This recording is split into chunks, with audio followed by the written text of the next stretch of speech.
বাংলাদেশের শীর্ষস্থানীয় গবেষক আলেম দ্বীন, আরব আজমের সুপরিচিত হাদিস শাস্ত্র গবেষক ও বর্তমান জাতীয় মসজিদ বাইতুল মুকাররমের সম্মানিত খতিব মাওলানা আব্দুল মালেক সাহেব বছর কয়েক আগে আরব ভাইদের উদ্দেশ্যে একটি সংক্ষিপ্ত ওয়াজাহাতি বয়ান দিয়েছিলেন।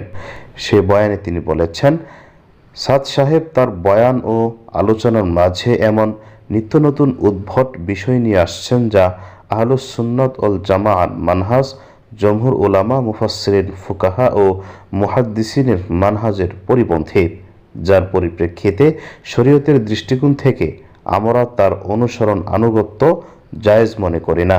তার বিকৃতি ও বিভ্রান্তির তালিকা এতটাই দীর্ঘ যে এখন সেগুলো বলে শেষ করা যাবে না। তার বিস্তারিত বক্তব্য তুলে ধরা হলো। তিনি বলেন, আমি অধম বান্দা মোহাম্মদ আব্দুল মালেক, শিক্ষা সচিব ও বিভাগীয় প্রধান, তাখাসসুস ফি উলুমিল হাদিস, মারকাজুদ দাওয়া আল ইসলামিয়া, ঢাকা। আমি একমাত্র আল্লাহ সুবহানাহু ওয়া তাআলার সন্তুষ্টি চেয়ে আপনাদের সমীপে কিছু কথা নিবেদন করব। কথাগুলো দাওয়াত ও তাবলীগ সম্পর্কে। পুরো পৃথিবীর হালত সম্পর্কে আপনারা অবহিত আছেন।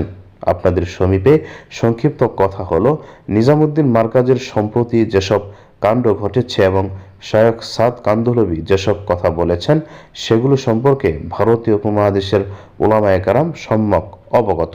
জমহুর উলামায়ে কেরাম, দ্বীনের ফুকাহায়ে কেরাম ও গুণীজন যারা উম্মতের কল্যাণকামী, তারা সবাই এ কথার উপর একমত যে শায়খ সাদ কান্ধলভি সেই মানহাজ ও মাসলাক থেকে বের হয়ে গেছেন যেই মাসলাকের উপরে তাবলীগের মুরব্বীগণ তথা শায়খ ইলিয়াস রহমতুল্লাহ আলাই, শায়খ ইউসুফ ও শায়খ এনামুল হাসান রহমতুল্লাহ আলাই আজীবন চলেছেন।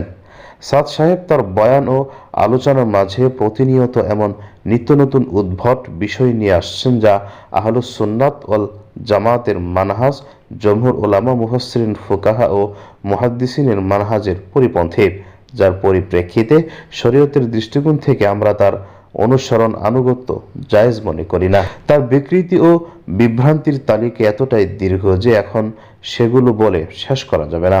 পরবর্তী সাক্ষাতে আমি তা আপনাদের সামনে উপস্থাপন করব। শায়েখ ইব্রাহিম, শায়েখ আহমদ লাট ও শায়েখ ইব্রাহিম সহ প্রমুখ আকাবিরগণ তাদের চিঠিপত্রে সেই বিষয়গুলো সবিস্তারে আলোচনা করেছেন। আল্লাহ চাহে তো সম্ভবত সেগুলোর অনুবাদ আপনাদের কাছে পৌঁছে যাবে। আমার সর্বশেষ কথা হলো, আমরা আমাদের শেষ আকাবির ও মুরব্বীদের সঙ্গে থাকব যারা পূর্বের 3 হযরতজির মানহাজের উপরে থাকবেন। এই মানহাজই হলো আহলুস সুন্নাত ওয়াল জামাআতের মানহাজ। এটাই সিরাতুর রাসূল সাল্লাল্লাহু আলাইহি ওয়াসাল্লামের মানহাজ। এটাই সাহাবায়ে কেরামের মানহাজ। আমরা এমন ব্যক্তির অনুসরণ করব না যিনি জমহুর উম্মত থেকে বিচ্ছিন্ন, কেননা যারা বিচ্ছিন্ন হবে তাদের ব্যাপারে সাংঘাতিক শাস্তির ঘোষণা রয়েছে। এটাই আমার সর্বশেষ কথা।